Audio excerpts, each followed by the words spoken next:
There is a kind of silence that lives inside you that did not begin as emptiness, but as attention. A silence that learned how to listen before it learned how to speak. It feels like holding your breath emotionally even when your body is breathing just fine. You notice things quickly, changes in tone, shifts in mood. The weight in a room before anyone names it. You don't interrupt, you don't insist. You don't take up unnecessary space. Not because you don't have words, but because somewhere along the way, quiet started to feel like safety, like staying still when the ground feels uncertain, like keeping your thoughts folded neatly inside so nothing spills, nothing breaks, nothing provokes. This silence isn't dramatic. It doesn't announce itself. It just hums beneath your life, steady and constant, shaping how you enter rooms. It's how you listen more than you speak, how you often feel like you're watching yourself from a distance, careful not to disturb what's already fragile. It feels familiar, almost invisible, like something that has always been there. The kind of quiet doesn't come from nowhere. It forms slowly, without ceremony, in moments that don't look important from the outside. A child notices that noise creates tension, that questions lead to sighs, that opinions are met with withdrawal or sharpness or unpredictable reactions. So the child learns the shape of the room, learns what makes adults tired or angry or distant, learns when silence brings relief. Not relief as comfort, but relief as the absence of danger. The body remembers this long before the mind gives it words. Staying quiet becomes a way of being good, of being easy, of being safe. Sometimes it comes from responsibility, from sensing that the adults already carry too much. Sometimes it comes from awareness, from realizing early that words have consequences. Sometimes it comes from love, the quiet wish not to add weight to an already heavy world. None of this requires cruelty to exist. No shouting, no obvious harm, just enough emotional unpredictability for a sensitive child to learn that restraint keeps the peace. And so silence becomes a skill, a reflex, a form of intelligence. The child doesn't decide this consciously. There is no agreement made. Only a subtle adjustment, repeated enough times that it hardens into instinct. Over time, this quiet becomes part of how you move through life. You don't just stay silent when things feel unsafe. You stay silent when things feel uncertain, when emotions rise, conflict approaches, when attention turns toward you.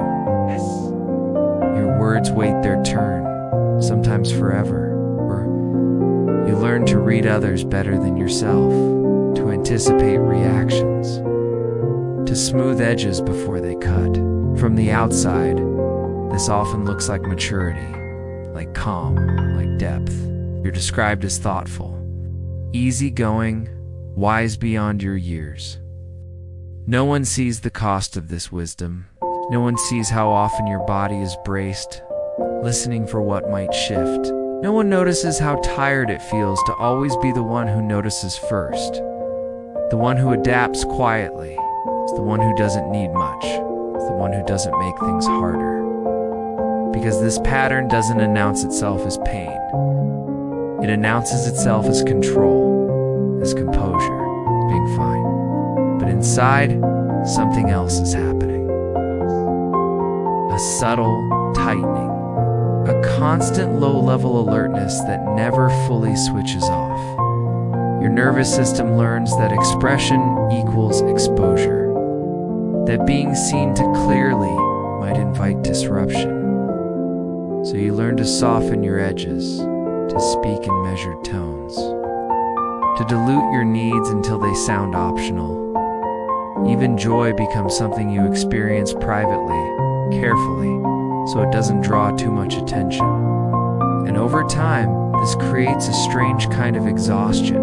It's not the exhaustion that comes from doing too much, but the exhaustion that comes from holding from always editing yourself in real time, from carrying conversations internally that never leave your mouth, from rehearsing honesty and then deciding it's not worth the ripple. Your body holds this restraint quietly in the jaw, in the chest, in the way you sigh when you're alone. You might not even notice it as exhaustion. It just feels like life takes more effort than it should.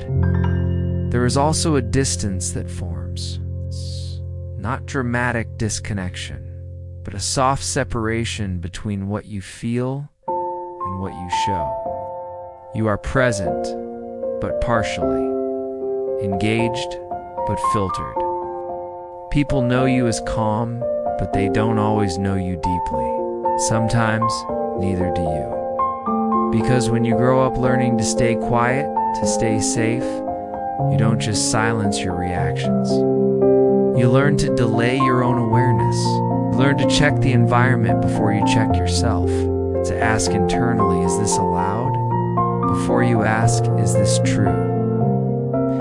And that delay creates a gap.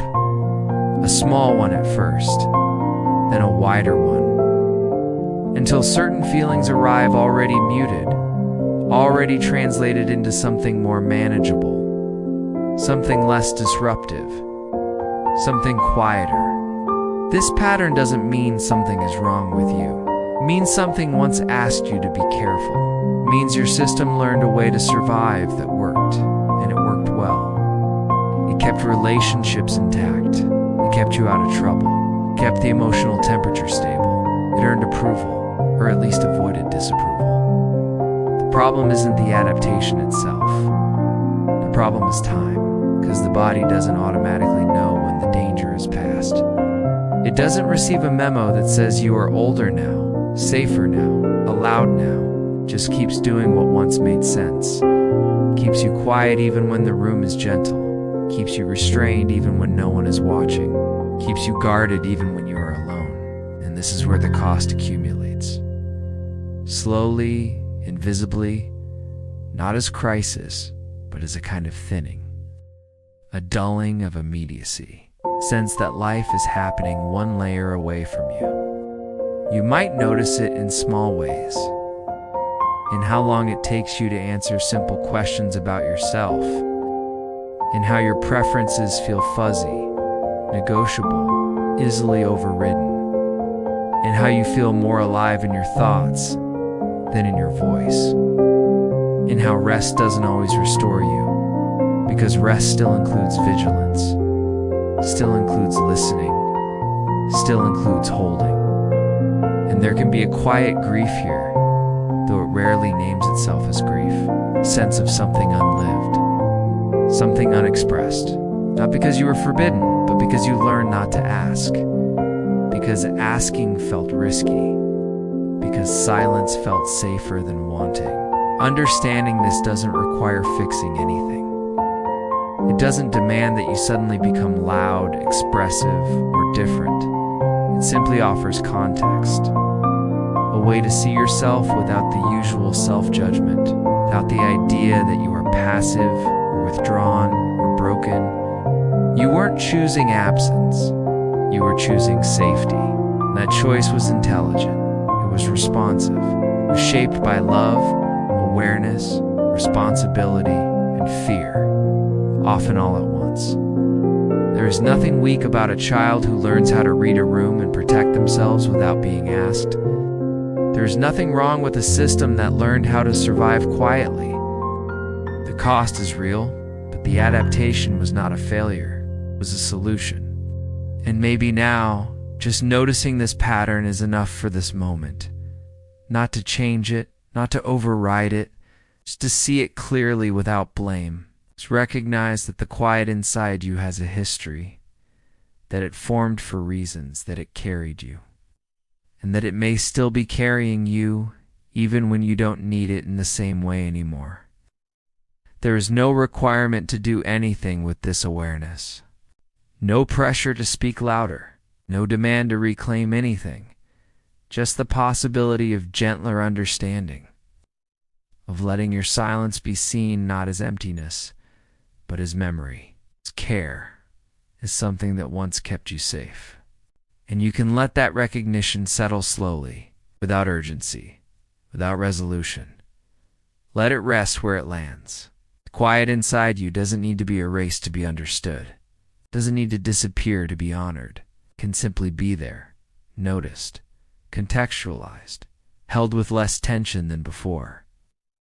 And for now, that is enough.